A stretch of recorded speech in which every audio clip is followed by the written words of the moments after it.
Is Magic's attempt at saving Standard the thing that's killing the game as a whole? So it's no secret that Standard hasn't been doing so well in the past few years now. Commander has completely taken over the game. It's what people are starting with. It's what most LGSs are primarily running events for. In fact, most LGSs don't even seem to be having Standard Knights anymore. I know there's no LGSs by me that actually play Standard, and it feels like the format is really just becoming the arena format and not the in-paper format, which is obviously sad because it's Magic's original format and kind of the way the game was intended to be played. So Wizards has continued to try to come up with some solutions for it, and most of those solutions have gone pretty poorly and people haven't liked them. First, they made Standard sets rotate out less. And while I don't play a ton of Standard to really know, from my understanding, people don't really like this. Next, they tried mini sets like Aftermath. The idea was that they could just make a small supplemental product that came with some cards that would be good for Standard without having to worry about curating a draft environment or any of that.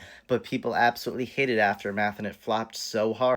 After that, they tried bringing Universes Beyond into Standard. They say, hey, this is our strongest tool for getting new players into Magic, so why would we have it only be legal in Eternal formats, because then they're just going to start there and never even look at Standard. But there's all those people who absolutely despise Universes Beyond. Trying to get everything into Standard is how we end up with a release slate that looks like this.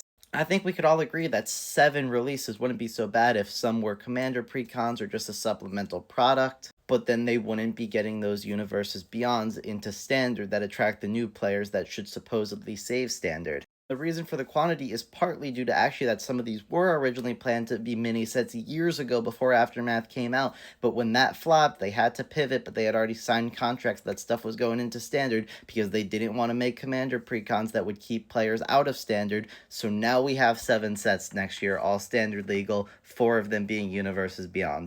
Now, what is the solution? And I mean other than slowing down the release schedule, which would of course.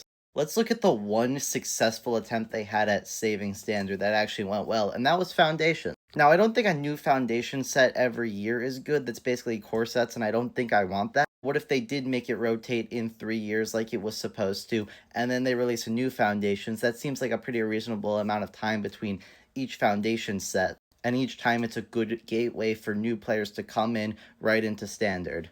Now, the other solution I kind of came up with is one that certain people are not going to like, but that's to realize, hey, LGSs aren't running Standard events. Most Standard players are really playing it on Arena. And that means, what if we were to cut Arena off from Paper Magic, and they just do different releases, and they each be their own thing? Kind of would be the final nail in the coffin for Paper Standard, but it would live on maybe better on Arena, I don't know. It probably isn't a perfect solution, but let me know your thoughts in the comments how you would fix it, and don't forget to follow.